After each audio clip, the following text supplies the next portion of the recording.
देखिए बच्चों, ये 2023 का जो पेपर है ये 822 DY उसी के प्रश्नों की श्रृंखला में मैं इस प्रश्न पे पहुंच गया हूं। प्रश्न नंबर आपका 21 का प्रश्न आपका आप देख चुके हैं।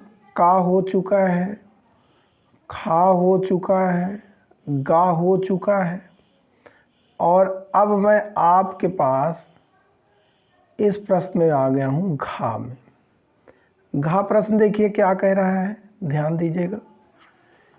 यदि निम्नलिखित बारंबारता बंटन से आंकड़ों का समांतर माध्य 21.5 हो तो P का मान ज्ञात कीजिए। क्या दिया हुआ है, एक बारंबारता बंटन दिया हुआ है, उसमें आंकड़े हैं जिसका समांतर माध्य दिया हुआ है 21.5 और P का मान ज्ञात करना है। आप देखिए, जैसे आपके पास है x दिया हुआ है 5, 15, 25, 35, 45 और f दिया हुआ है, f जो फ्रीक्वेंसी है या बारंबारता है वो है 6, 4, 3, P 2। अब इसका हल देखिए, मैं आपको दिखा रहा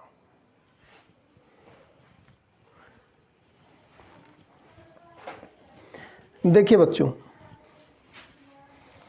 इस आपको दिया हुआ है x 5, 15, 25, 35, 45 और f दिया हुआ है 6, 4, 3 और P 2। यहाँ पे P एक अज्ञात राशि दी गई है, बाकी सब आप ज्ञात हैं। इसी से आपका क्वेश्चन थोड़ा सा टर्न लेता है।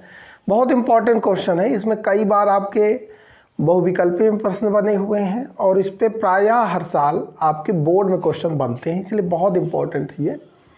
वेरी वेरी इंपॉर्टेंट क्वेश्चन है ये, इसको ध्यान दीजिएगा।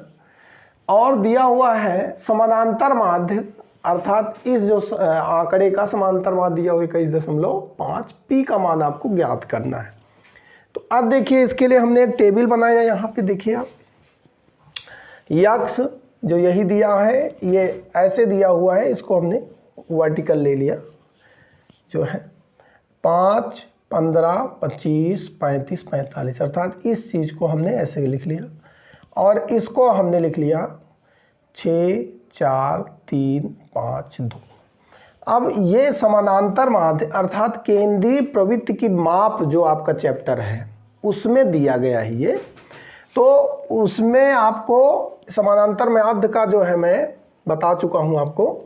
तो जैसे यहाँ पे x है, f है, तो समानांतर माध्य के लिए हमारे पास फार्मूला होता है f इंटू एक्स का समेशन, ये समेशन का चिन्ह है, अब बटे सिग्मा f। तो अर्थात x ये दिया हुआ है, f ये दिया हुआ है, इन दोनों को गुणा करेंगे तो 5 और 6 का गुणा किया आपका 30 आया, 15, 4 का गुणा किया 60 आया, 35 और 3 का गुणा किया तो 25 या 75 आया, 35 और P का गुणा किया तो ये 35P आया।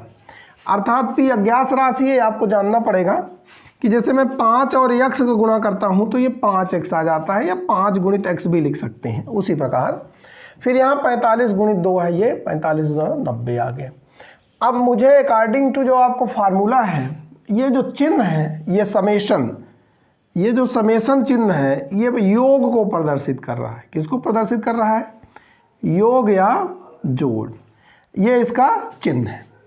तो देखिए, अब यहाँ पे आप समेशन ऑफ f का मतलब इसका योग करिए। अब देखिए आप 6, 4, 10, 3, 13 और ये जोड़ दिए, 13, 2, 15। अब 15 धन P, तो चूंकि P अज्ञात राशि है तो इसलिए हम इसको 15 धन P लिख लेते हैं।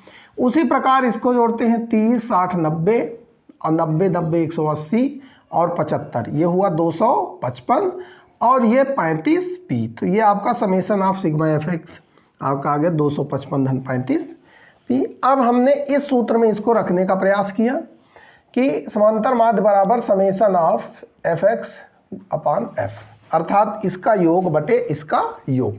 इस चिन्ह से आप घबराइए नहीं, इसका मतलब होता है योग। अब यहाँ हमने लिखा, ये आपको दिया हुआ है कि 21.5 यहाँ लिखा बराबर ये जैसा दिया हुआ है, इससे हमने सीधे रख दिया। अब कोई भी चीज़ अगर आपको पता है कि यदि a बटे बी बराबर c बटे डी है तो इसका तिर्यक गुणा होता है। a का गुणा होता है d से और b का गुणा होता है c से, अर्थात इसको मैं लिख सकता हूँ ए डी बराबर b गुणित c। तो उसी कंसेप्ट को मैं इसका गुणा इससे होगा और इसका गुणा इससे होगा। तो देखिए 21.5 गुणित ये पूरा कोष्टक में रहेगा, ये हुआ बराबर इसका गुणा हो जाएगा जो है 1 का गुणा हो जाएगा इससे, इसका गुणा इससे और इसका गुणा इससे। क्योंकि a बटे बी बराबर c बटे डी है तो इसका ऊपर वाले गुणा इससे नीचे से होता है, अर्थात इसके अंश का गुणा इससे हर से और इसके अंश का गुणा इससे हर से। तो यहाँ 21.5 गुणित 15 धन पी बराबर 255 धन 35 पी गुणित 1। फिर अब इसका कोष्टक के बाहर कोई चीज़ आपको पता होना चाहिए, जैसे a कोष्टक में मान लीजिए 3 धन x है तो ये हो जाता है a गुणित 3 अधन a गुणित x। कोष्टक के बाहर कोई चीज़ रहती है तो वो क्रमशः सबके पास गुणा होगी या भाग होगी जैसा भी है। तो 21.5 का 15 से गुणा और फिर 21.5 गुणित p। अब बराबर चूंकि इधर 1 है तो 1 का गुणा वही होता है किसी भी संख्या में, किसी संख्या में अगर 1 से गुणा करते हैं तो वही संख्या प्राप्त हो जाती है। अब 21.5 गुणित 15 का गुणनफल आया इतना और 21p का गुणनफल वही आया चूंकि अज्ञात राशि है और 255 आपका ऐसे रखा है, ये रखा है। अब यहाँ पे हमें ओवरऑल प्रश्नानुसार में p मान ज्ञात करना है, तो हमें p वाला मान एक तरफ रखना है, बाकी को एक तरफ रखना है, जिसको पक्षांतर कहते हैं। तो मैं इस संख्या को इधर ले आया और इसको मैं उधर ले गया, तो 322.5 माइनस 255 बराबर 35.5 माइनस 21p, या इससे इसको घटा दिया तो ये आया और ये आया, इससे इसको घटाने पे ये प्राप्त हुआ और इससे इसको घटाने पे ये आया।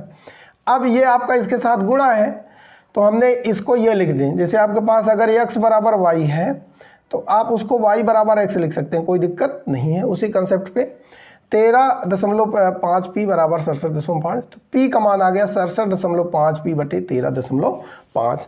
और इसका अगर आपने भाग दिया, इसका क्या किया भाग दिया तो ये 5 है, यही आपका उत्तर है, यही आपका उत्तर है। तो इस प्रश्न को आप देख लीजिए, बहुत इंपॉर्टेंट क्वेश्चन है। इस पे हर साल बोर्ड पे 1-2 क्वेश्चन आपका बनता है समांतर माध्य से।